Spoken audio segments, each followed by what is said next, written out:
आणि आता थेट जाणार आहोत नागपूरमध्ये काँग्रेसचं आंदोलन तिथे सुरू आहे।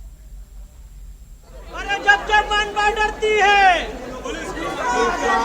जब जब मनपा डरती है, पुलिस को आगे करती है, जब जब मनपा डरती है, पुलिस को आगे करती है। हमारी मांगे पूरी करो, पूरी करो, पूरी करो। नहीं चलेगी, नहीं चलेगी।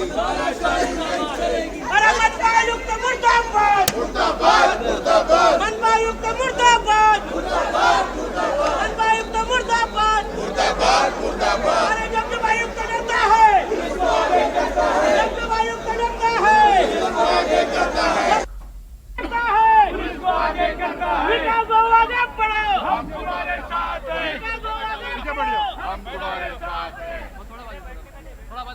सत्ता के दलालों को मारो, सालों को सत्ता के दलालों को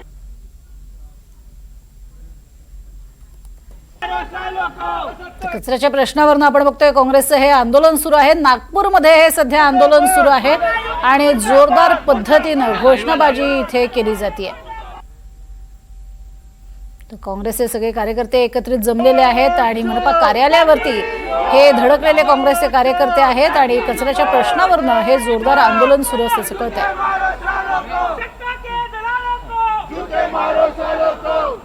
अधिक माहिती घेऊयात आमचे प्रतिनिधी प्रवीण मुधोळकर यांच्याकडनं। प्रवीण, कचरा प्रश्नावरून जोरदार आंदोलन सुरू आहे काँग्रेसचं, काय अधिक माहिती?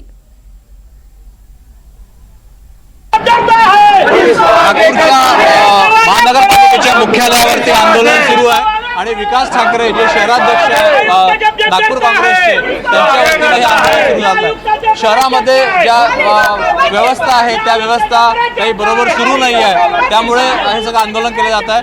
खड्डे काही रस्त्यांवर पडलेले आहे, त्यामुळे ते खड्डे दुरुस्त केले जात नाही आणि यासोबतच नाले असतील, गटार असतील, ते सुद्धा दुरुस्त केले जात नाही असा आरोप आहे काँग्रेसचा। आणि या ठिकाणी पाहू शकतो आपण आंदोलन जे आहे ते आंदोलन केलं जात आहे आणि या आंदोलनाच्या माध्यमातून या प्रश्नांवरती लक्ष केंद्रित करण्याचा काँग्रेसचा प्रश्न आहे, प्रयत्न केले जात। त्यामुळे या ठिकाणी विकास ठाकरे यांच्या नेतृत्वामध्ये आंदोलन सुरू आहे आणि आंदोलनाच्या माध्यमातून नारेबाजी जी आहे ती सुद्धा केली जाते।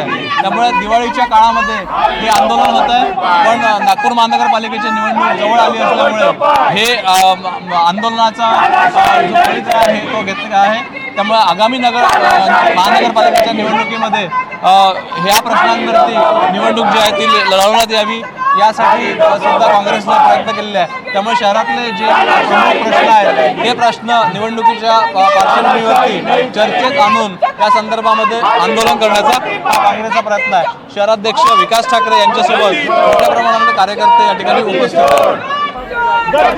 केसाडी आपण बघतोय हे दरवाजे लावून घेतलेले आहेत, आत येण्यापासून मज्जाव केला जातोय का कार्यकर्त्यांना आणि निवेदन दिलं जाणार आहे का काँग्रेसच्या कार्यकर्त्यांकडनं, या संदर्भात काय अधिक माहिती? पोलीस बंदोबस्त पण वाढवलाय।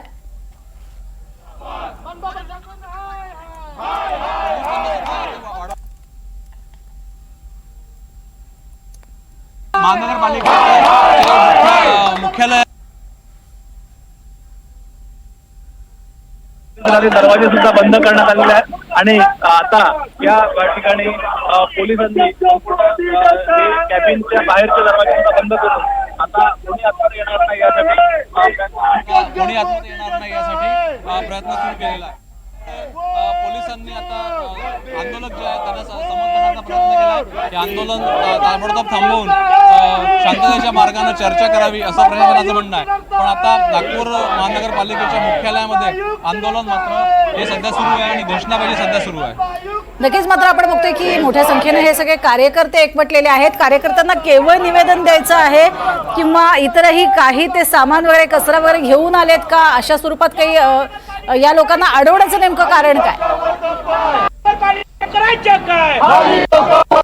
मुळातच नागपूर शहरामध्ये गेल्या काळामध्ये फेरीवाल्यांवरती मोठ्या प्रमाणामध्ये कारवाई होते। दुसरीकडे काही रस्ते जे आहेत ते रस्ते खराब झालेले असल्याचा आरोप काँग्रेसने केला आहे। यासोबतच अनेक ठिकाणी नाल्या ज्या आहेत त्याची स्वच्छता झालेली नाही आहे। त्यामुळे एकंदरीतच या सगळ्या मुद्द्यांवरती काँग्रेसने आंदोलन करण्याचा हा प्रयत्न केला आहे। त्यामुळे नागपूर शहरातले जे प्रश्न आहेत ते प्रश्न चर्चेत आणण्यासाठी हे आंदोलन केलं गेलं आणि गेल्या महिन्याभरात असे 2 आंदोलन झालेले आहे। त्यामुळे विकास ठाकरे जे आमदार आहेत पश्चिम नागपूरचे आणि शहराध्यक्ष आहेत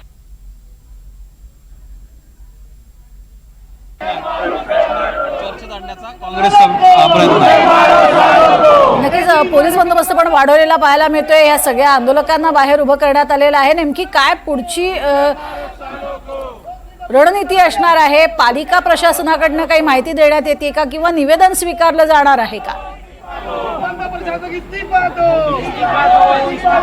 काँग्रेसच्या वतीनं जे विकास ठाकरे यांच्या नेतृत्वामध्ये जे लोक आलेले आहेत त्यांचं या ठिकाणी निवेदन स्वीकारण्यात आलेलं आहे आणि निवेदन स्वीकारून शांततेच्या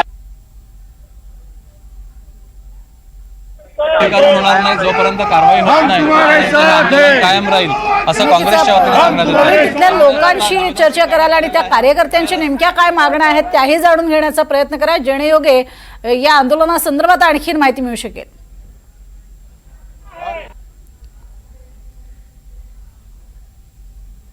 त्यांची भूमिका काय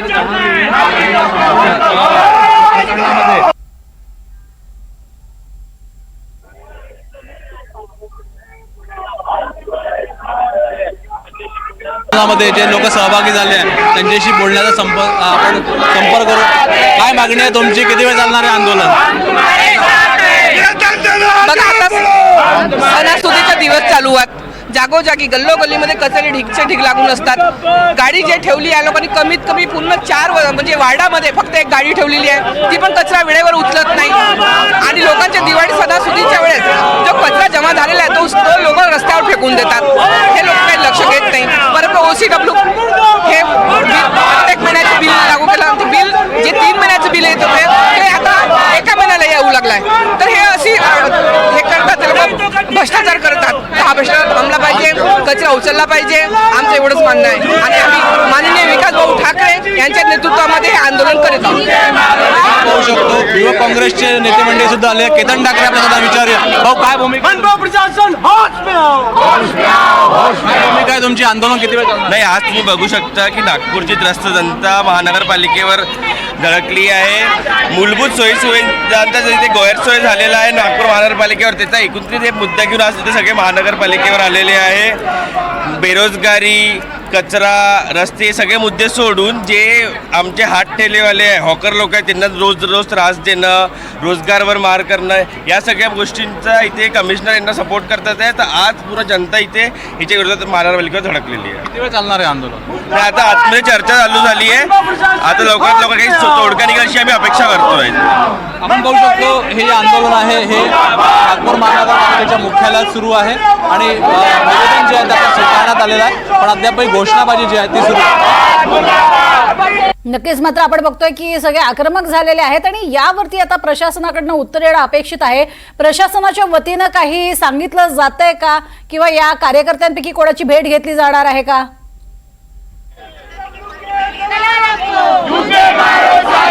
अद्याप तरी फक्त 10 ते 15 जे लोक आहेत ते विकास ठाकरे यांच्या सोबत गेलेले आहेत आणि बाकी